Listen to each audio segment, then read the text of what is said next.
say to us now with a country that has been truly liberated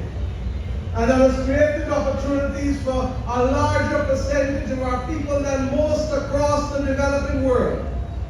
that it is time for us to understand now that this must be a balanced war.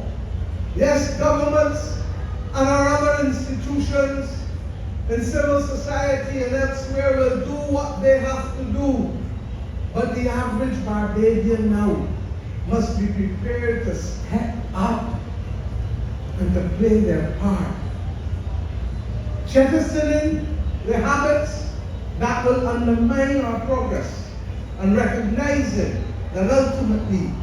our future is determined not only by what others may favor us or give us. Our future is determined equally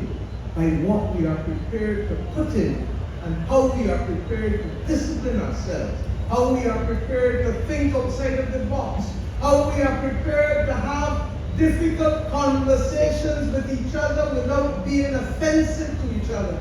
and how we are prepared to take the actions that will show that we don't only talk the talk, but we are prepared to walk the walk.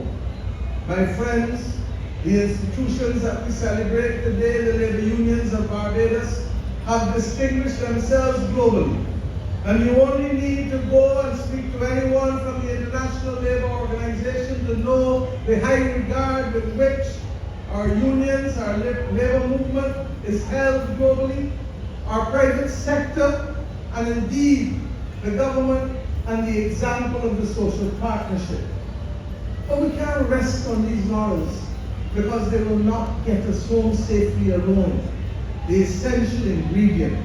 is the ability to do as Marcus Garvey asked us to do in the celebration of this very critical year 1937, to be able to ensure that we accept that none but ourselves can free our minds. If we accept that, my friends, and if we, from the little boy and girl, to the parents, to the aunties, to the grandma, to the grandpa, to everyone across our society, to the godparents, to the churches, to the police, to all of our institutions, peopled by individuals, not an institution on its own, peopled by Bajans and those who love Barbados, who live here.